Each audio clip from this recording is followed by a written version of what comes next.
Okay, so last time we discussed how interaction with the sense objects of the sense organs is important, is necessary. We cannot avoid it. And there are situations which we have to deal with. So it's not that we are scaring anybody for anything, but it is important that we know the pitfalls and what are the consequences. The basic problem is that I am a limited human being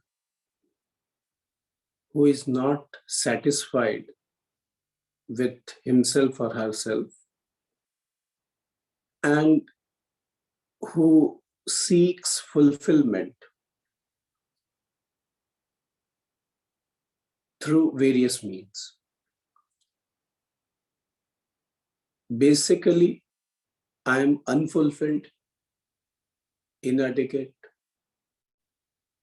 small human being, and I want to become complete or try to become complete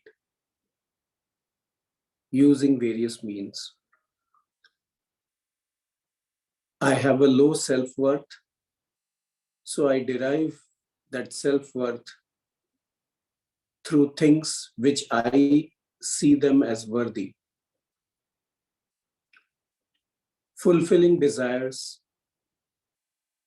fulfilling the basic pursuit of sense organs for getting the sense objects is one such way of fulfilling, getting that fulfillment. And that is why, by default, I am addicted for fulfillment through pursuit of sense objects. And then when I get into the loop of seeking fulfillment through sense objects, we have these shlokas, shloka number 62 and 63. Rajesh ji, can you please show it once, if possible,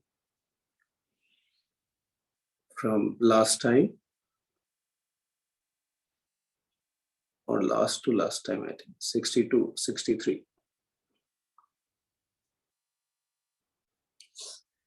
Dhyayato visayan pumsah sangasteshu pajayate sangat sanjayate kamah kamat krodho vijayate.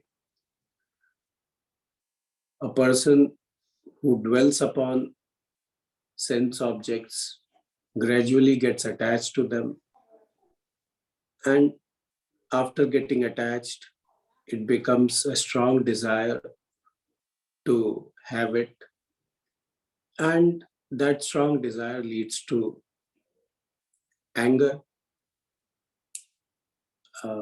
not because the desire directly converts into anger, but because sense organs,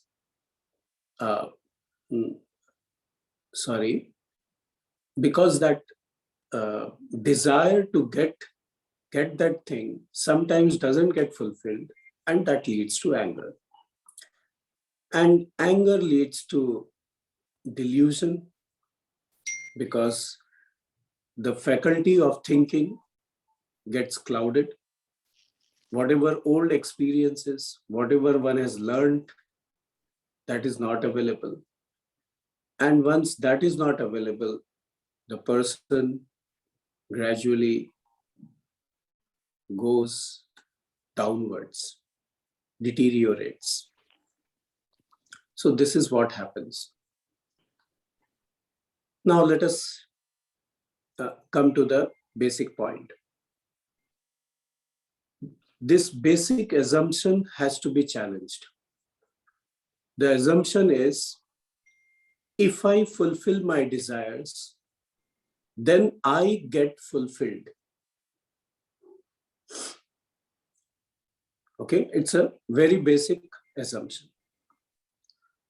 I am unfulfilled. I am discontented with myself. And that contentment comes only when I fulfill some of my desires, some of my pursuits of sense objects, and that gives me contentment. And the bigger capacity I have to pursue the sense objects, to take them and enjoy them, I derive my self-worth from it, and I become worthy. So if I am richer, I have more capacity, or I am powerful, I have more capacity to accumulate more and more sense objects, the objects of my desire, then I derive my self-worth from that power to accumulate. This is the basic assumption. Bhagavad Gita says this assumption has to be challenged. It is not that always a person gets sense of fulfillment only by fulfilling one's desires. Sometimes, even by not fulfilling any desire, one may be having a sense of self-fulfillment.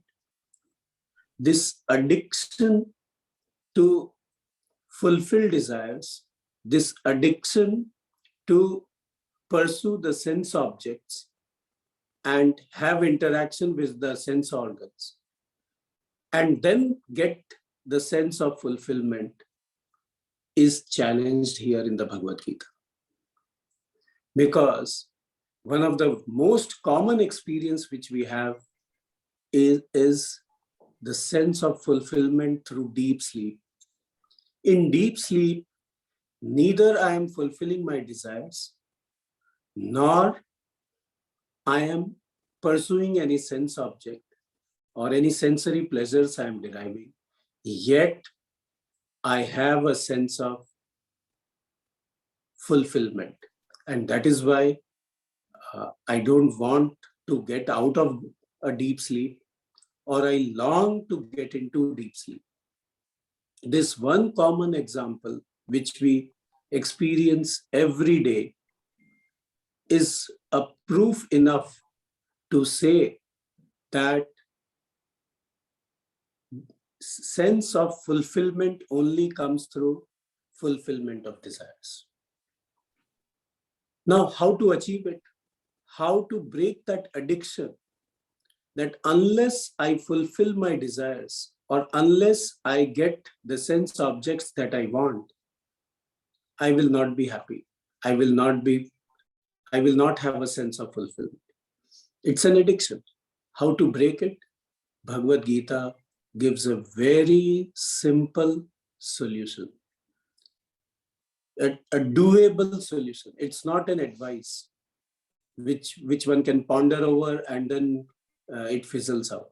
It simply says, pick up actions which are rightful, which are proper, and whatever results of those actions, try not to be a beneficiary of those actions. At least a few of them, if not all your actions. That may not be possible for you, but at least some of them you can do with a spirit of surrender, where you are not the beneficiary. Whatever result comes, it is considered as something, prasadam, or a grace from the Almighty, from the Lord, and I accept it in that sense. When I start doing it, I break this addictive chain. What is that addictive chain? fulfillment of desires leads to sense of fulfillment of me. I break it. I can gradually, I get used to a new way of doing things, and I derive sense of fulfillment just by doing the things, not waiting for the results to come to me and benefit me. And that is a very different way of doing things. And it's not something very surprising. We do find people who love doing what they do. They love their job. They derive the sense of fulfillment just by doing the things. Forget about what is the result of that particular action. That sometimes may be favorable, sometimes may not be favorable. But they love doing it. That love of doing itself, deriving pleasure in doing itself, rather than deriving pleasure, waiting for the pleasure to happen after the result of the doing comes. That itself is a relative freedom. And that is what Bhagavad Gita says in so many words, especially in the second chapter. With this understanding, go into these shlokas. Shloka number 70, Rajesh, then it will make sense. Otherwise, it will appear as if something unable, something utopian. It may work, may not work, it may happen, may not happen, who knows? Or it is something for, not for me, it is for somebody, some special breed of people who, not this one, 70, next one. It is not like that. It is our day-to-day experience. There are people who do actions and they derive pleasure in not waiting for the result to come. So we go into shloka number 70. Apuryamanam achala pratishtham samudramapah pravishanti yadvat tadvat kamaha yam pravishanti sarve sashantim apnoti na kama kami. First, I will explain this shloka and then we will connect it to what we have just now discussed. Just as an ocean which is already full, it's fulfilled by in itself. When river waters enter in that ocean, it doesn't get disturbed.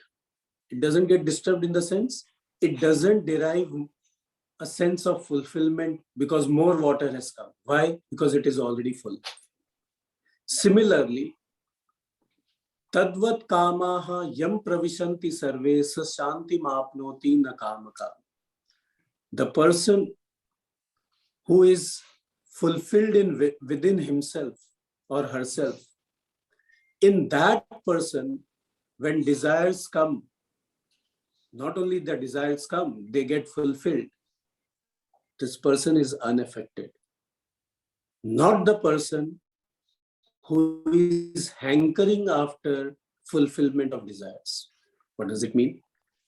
A person who derives sense of fulfillment after fulfilling the desires is a beggar. That person doesn't get peace of mind. Who gets peace of mind? Who already has a sense of fulfillment. How? By the vision of the Supreme.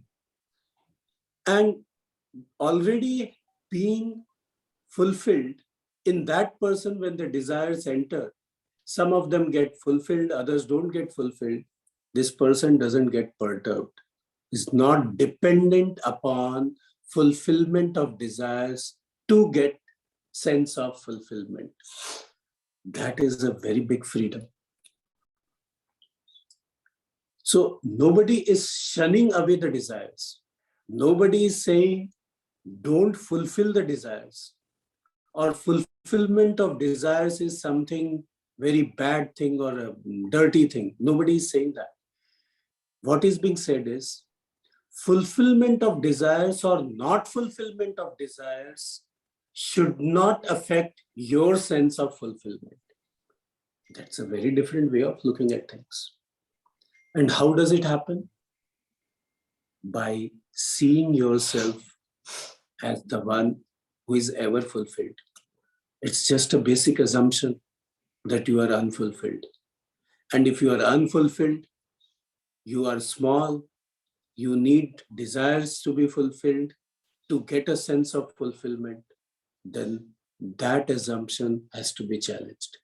Unless that assumption is challenged and that assumption is worked upon, these shlokas will have very little meaning, or it will appear to us that they will apply to some superhuman being and not for a common person. Okay. Vihaya Kaman 71. Vihaya Kaman Yas Sarvan Pumam Charati Nispriyaha Nirmamaha Nirahankaraha Sashantim Adhikachati. He who has given up all desires and moves free from attachment, egoism, and thirst for enjoyment attains peace. Again, we have to look into this bigger context. Giving up desires means what? Desires are not in our control. They just occur in our heads. Okay? But giving up desires here means giving up the dependency on desires to derive a sense of fulfillment. When that is gone, that dependence on fulfillment of desires is gone, then the person moves freely, unattached. Nirmamaha nirahankaraha sashantim adhikachati. Nirmamaha nirahankaraha. Now here it is a chicken egg situation. If the person has to get that nirmamaha nirahankara. Nirmamaha means nothing is mine. Or nirahankara means I am not this small person within this body. Now, to get this, a person needs to have a sense of fulfillment, needs to be free from the pursuit of desires.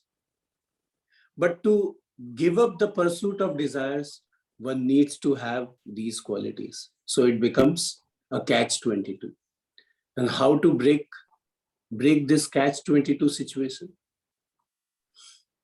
See, I'll repeat again. To be free from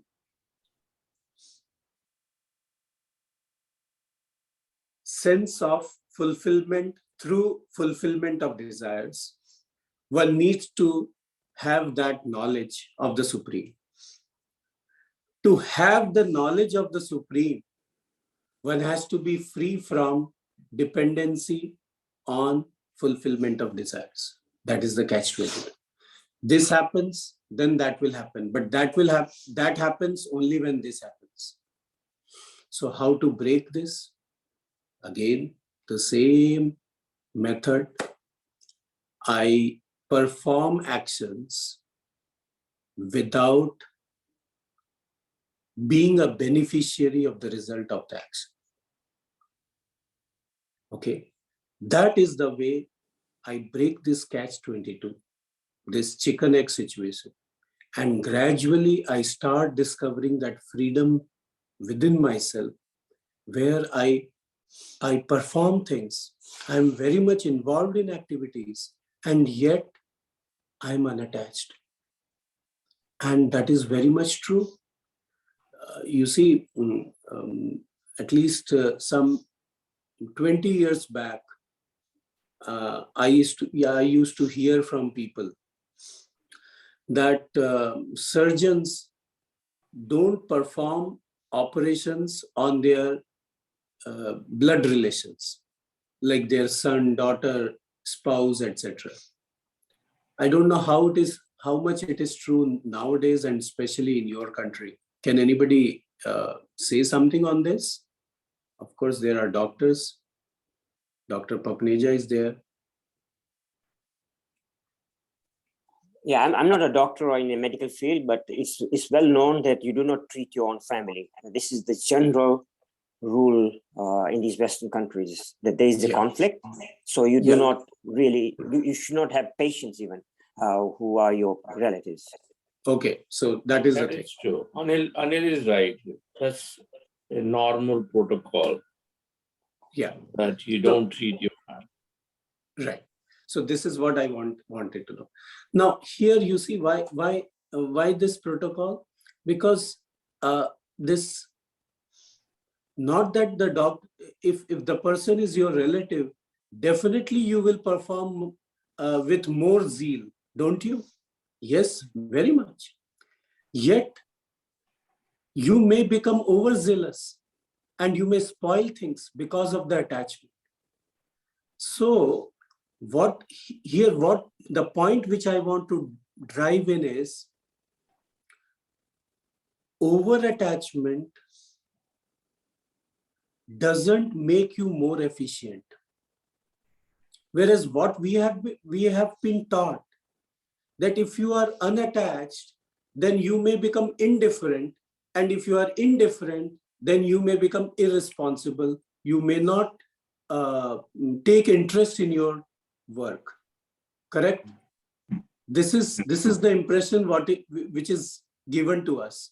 So to be efficient, you have to be very excited about it, very much attached to it, very much you have to get into it. This is what is being taught everywhere in schools, colleges, and later on in corporates.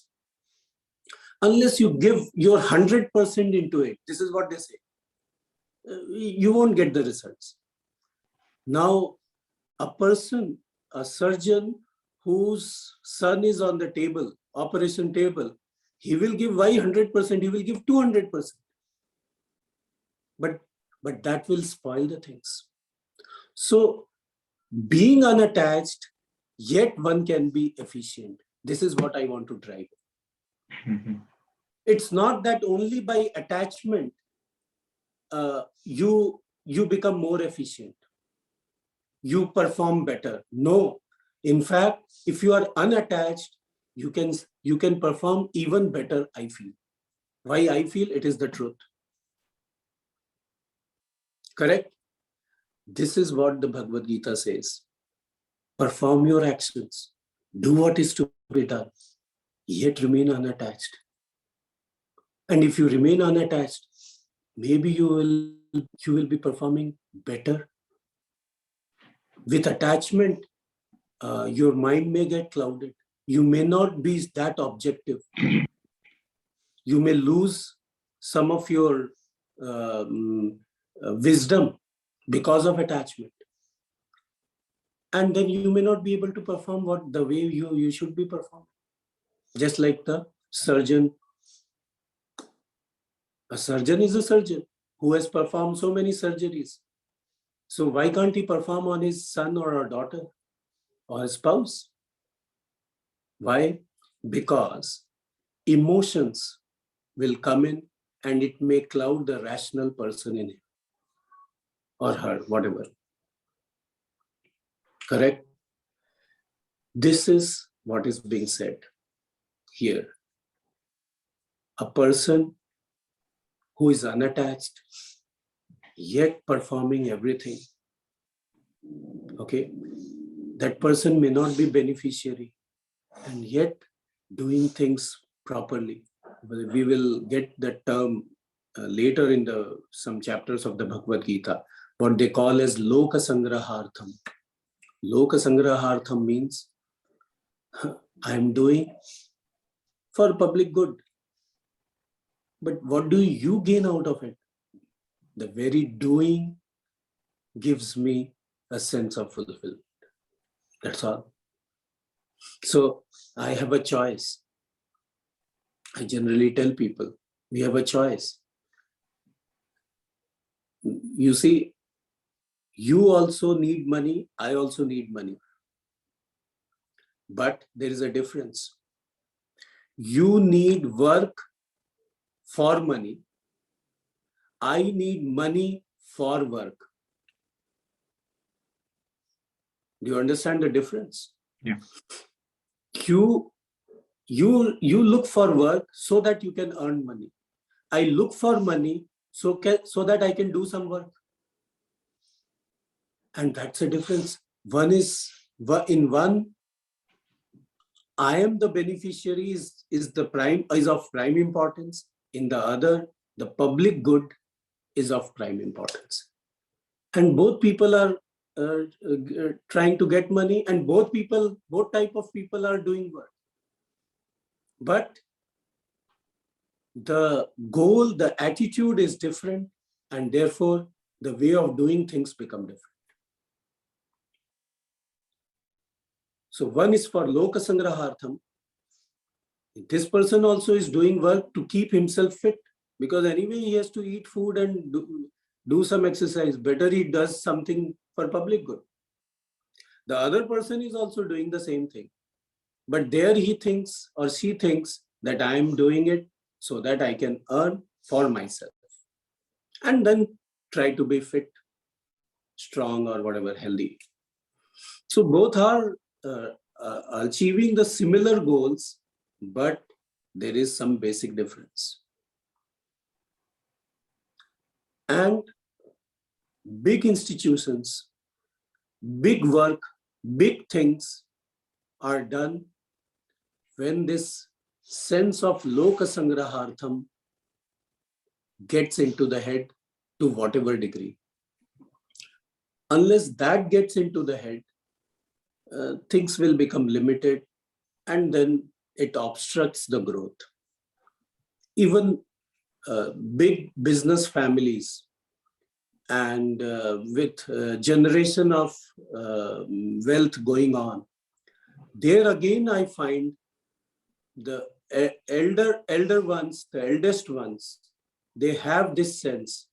I have met people who say that I am running this factory but not making any profit. And I have been doing it for the last 7-8 years. I tell them, why don't you close it down? Why do you break your head with so many issues and all, and you still don't earn money? He said, how to close it down? So many families will get affected. At least I am not losing anything. That itself is a big relief for me. So I keep doing it. Someday it may bring profit. If I start losing things, of course, one day I will close it. But as long as I am not losing anything, I don't want to close it. And this is how they carry on business for many years with very little profit, disproportionate to the amount of headaches they take. Do you understand? Little profit means what? There are so many issues to handle, and the profit is hardly anything. It doesn't compensate for the problems this person is taking. Still, this person is not closing it down. Why? Because it is making things run. So many families, their needs are fulfilled through it. So it's like running it's like running through a trust. It's a semi-charitable activity, if not fully charitable. So there are people like that. And then when time comes, the organization starts making profit, and then it passes on to the next generation, like that. It happens. So in practicality also, these things do hold true. And I have seen old aged people who have started from scratch and build large corporations. They show traits what is seen here. Apuryamanam achala pratishtham samudramapah pravishanti yadvat tadvat kamaha yam pravishanti sarve sa shantim apnoti na kama kami. They keep doing things not to fulfill desires because their desires are already fulfilled so many times over. Yet, so it's not the sense of fulfillment through fulfillment of desires. The sense of fulfillment is already there, yet they keep doing. And the desires keep coming. Some of them get fulfilled, others don't get fulfilled, and yet they continue their life. So it's not only for sannyasis or people who are just away, cut off from the world, these slokas are applicable. It is applicable even for those corporate heads who have started from scratch and really built a huge empire, and they continue to take interest in their work. They have enough wealth not to do anything for 7 generations, yet they continue doing it.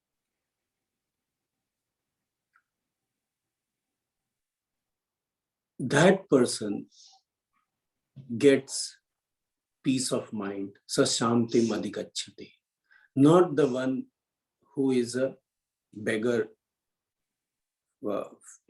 running after fulfillment of desires. Yes, then one can again argue, yes, since they have already fulfilled their desires many times over, so then it is okay. But till then, let us continue with this and run for fulfillment of desires. Yes, please go ahead. No problem. But remember, when the desires don't get fulfilled, do you know how to handle yourself? Do you have that attitude of surrender, of not getting paralyzed when things go against you? For that, you need preparation. And that preparation is surrender to the Lord. Surrender at every moment.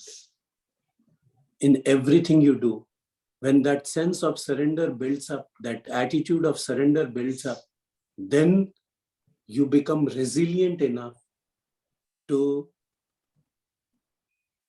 face the shocks of life when things don't go the way you want it. And if that attitude is not there, you get that shock and you get paralyzed. And that's why the other day, last time or last to last time, I said 1 in 5 families, cases of depression. And it is more so in the north, lesser in the south of India. Why? In the south, the attitude is different. There is an attitude of surrender.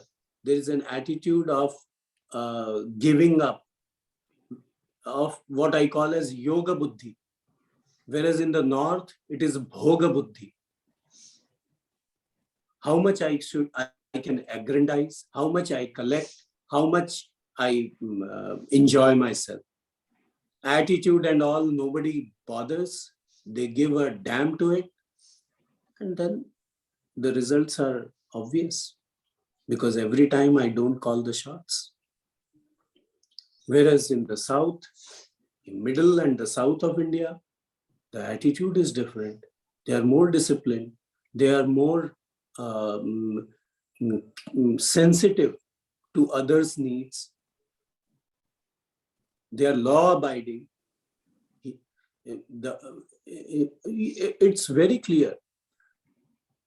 When a driver from the north you take, north of India, driver, a chauffeur who takes the car, a taxi driver, and a taxi driver from the south. And you will see the difference. The person in the north, he will just move the car left, right, changing lanes, honking, and then goes through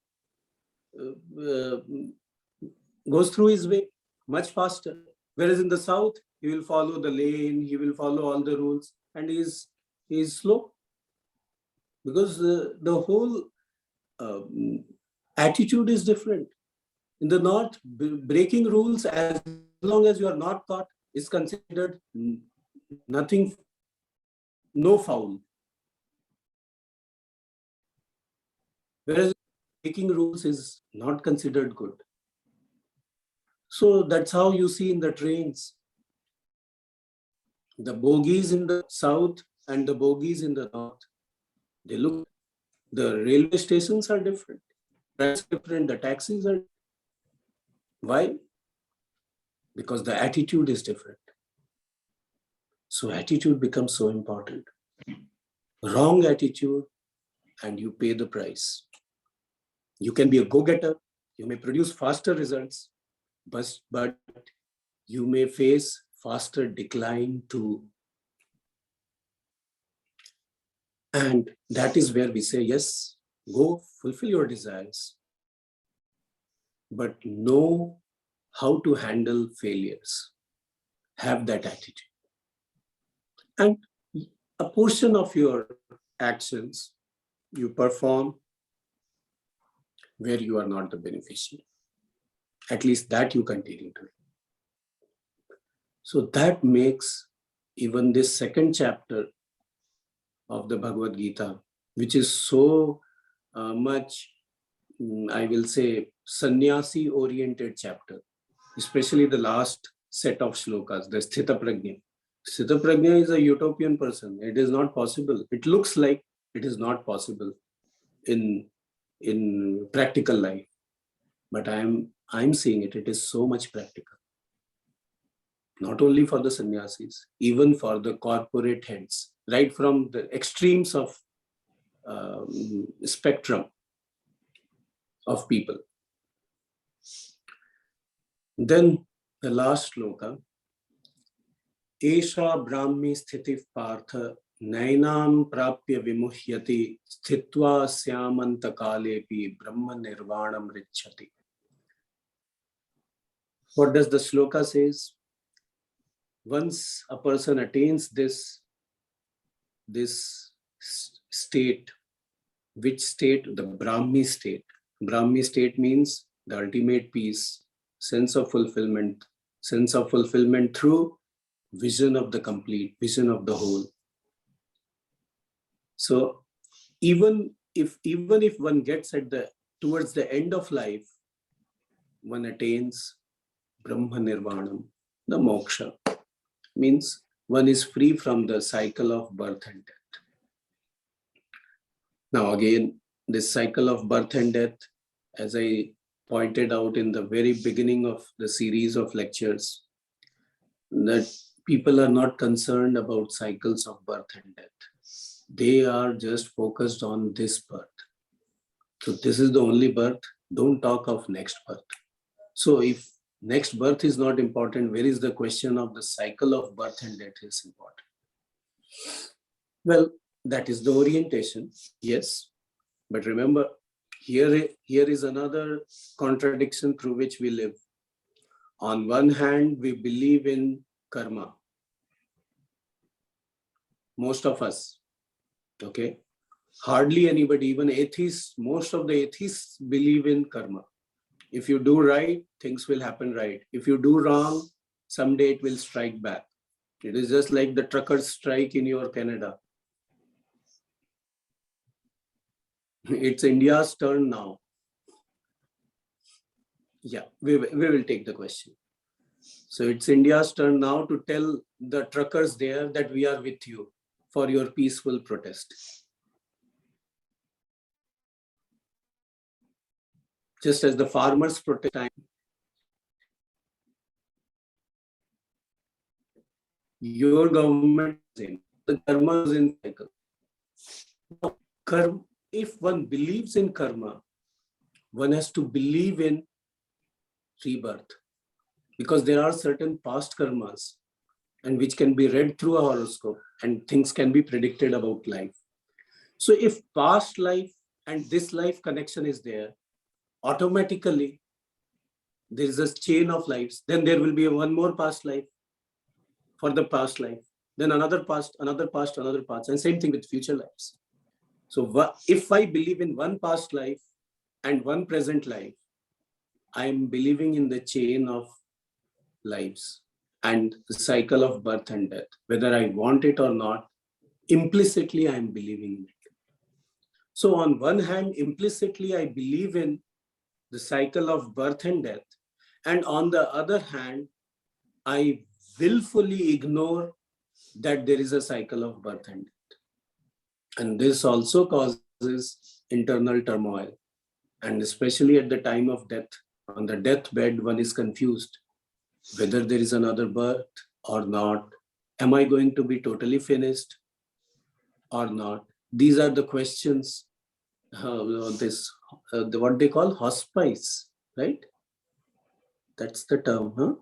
For old age or the near death people, there is a care, no? Hospice, they say? What do they say? HOSPICE. Yeah, Yep, hospice. Yeah, hospice. Correct. Yeah, hospice. This is the topic for them because they deal with such people and such questions. But that is also a fact of life. The only thing is, just because a person is dying doesn't become inexistent or their needs are no more the needs of society because they have become irrelevant. That's a different attitude. So, but the fact remains that there is a cycle of birth and death. And to many, it is not very convenient. And some people do want to get out of this cycle of birth and death. Why? Because there is a death. And if you are born, there is a death. You can't avoid it. Yes, there was somebody raised the hand. I would like to know the question or the concern. I saw the hand raised. Or was it by mistake? Okay, fine. So with this, we conclude this second chapter of the Bhagavad Gita. And we also understand the importance of performing actions, at least some of the actions of our lives, where I am not the beneficiary. Where the action is right, it requires a lot of involvement from my side, yet I am not the direct beneficiary. So this is what we learn from this chapter. And fulfillment of desires, nothing wrong in it, as long as one also learns the attitude which is required when the desires don't get fulfilled, when there is a breakup, when there is a job loss, when there is a loss in the family, some family member dies, or especially during COVID times, I have seen in one family, out of 6, 3 people passed away. It's such a shock. How to handle it? Whom to blame? Nobody. One has to handle it. How one is prepared to handle it? Only through these attitudes. It doesn't happen when death, only when the death happens or when misfortune happens, then we learn the Bhagavad Gita. It's not going to work because that time person is not available to understand things. It is only during good times one has to ponder over these points, understand these things. Then only it is going to help during difficult times. I can't dig well when the fire is on. The well digging has to be done when there is no fire. So with this, we stop here and throw open for questions from people.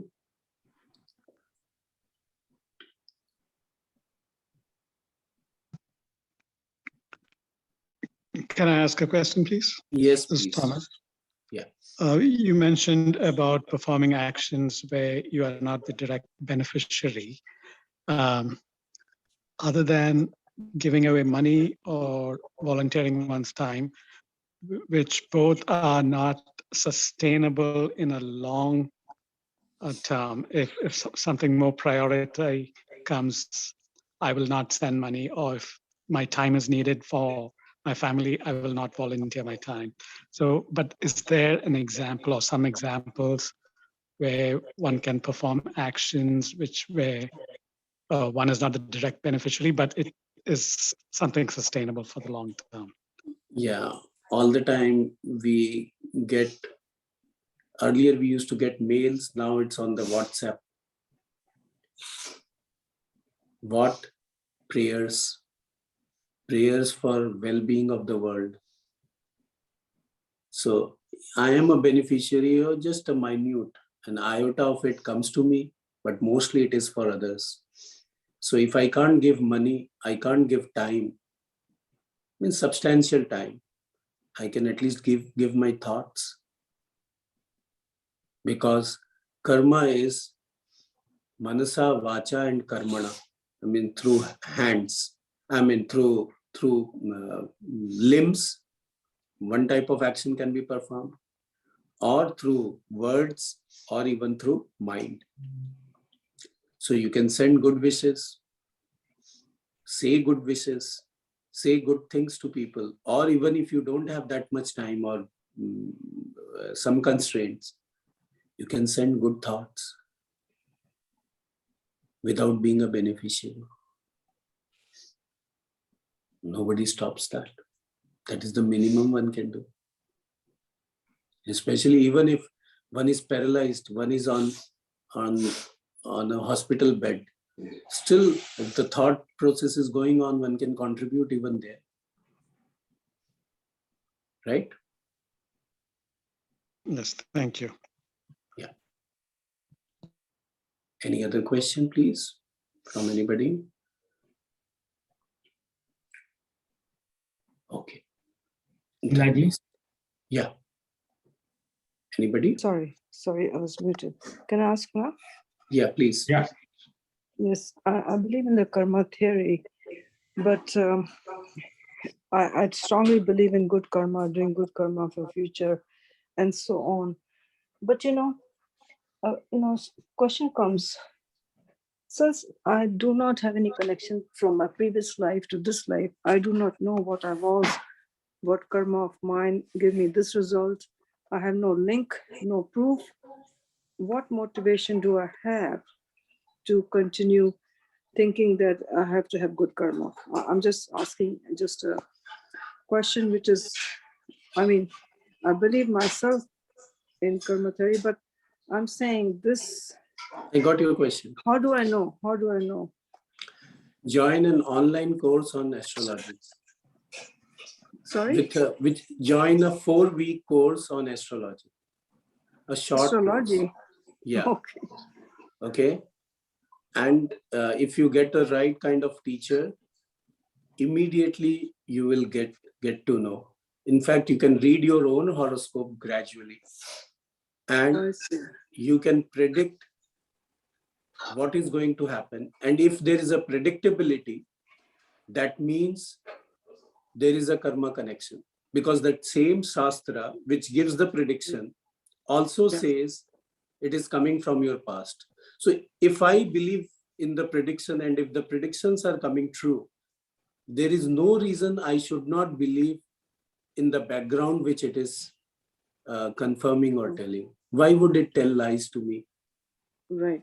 No, I see. Yeah. I see your point that way. Yeah, but it's just like I do believe thoroughly, 100% in the karma theory myself. Yeah. And but there then are Prashna Kundalis which tells you may hide anything, but they will tell you in last 6 months what you all did, major points, major data points. Yeah. And you will be surprised, how come this person know about this? He's snooping in my life. But they tell you, of course, they charge you 1 lakh rupees for 1 hour. Okay. But whatever, that's a different matter. But I have seen you can't hide from them. Okay. Okay. That is a proof enough that there is a connection between past karma, past of within this life, or even past life. Okay. Thank you. Thank you. Rupal ji? Yeah, I have a question. Yeah, okay.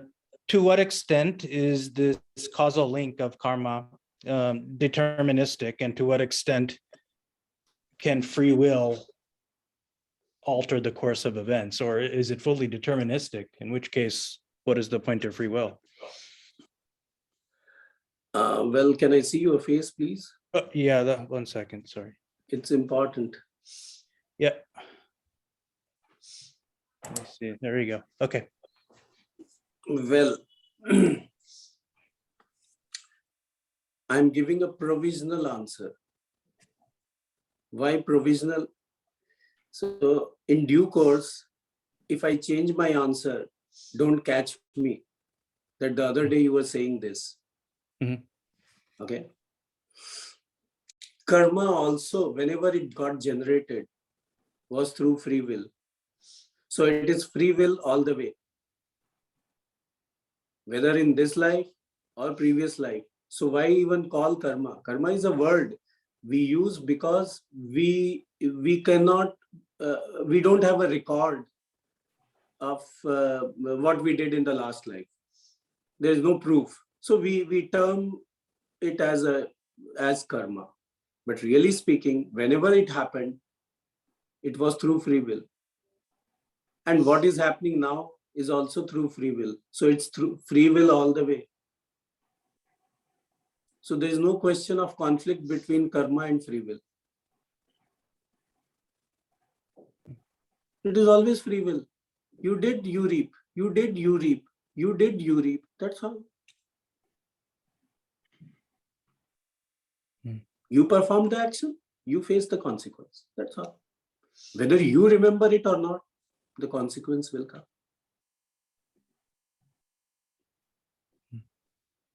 So this I don't know if you call it theory, but this idea that, you know, that we're sort of living in a mechanistic True. environment. I got it. You're saying that is false then, that is not the case, that it is indeed people's free will that is driving the system. And I told you it's a provisional answer. Yes, it's fully deterministic. It's mechanical.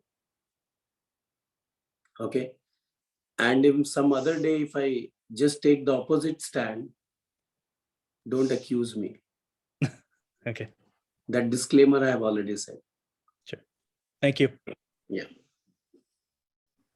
Yeah, somebody else also raised their hand. I saw it. Nobody else? Okay. Okay, we end with a prayer. Yeah. Om Sahana Bhavatu. Oh, sorry. Okay, Purnamada. Om Purnamada Purnamidam Purnat Purnamudachyate Purnasya Purnamadaya Purnameva Vasishyate. Om Shanti Shanti Shanti. Harihi Om Shri Gurubhyo Namaha. Harihi Om.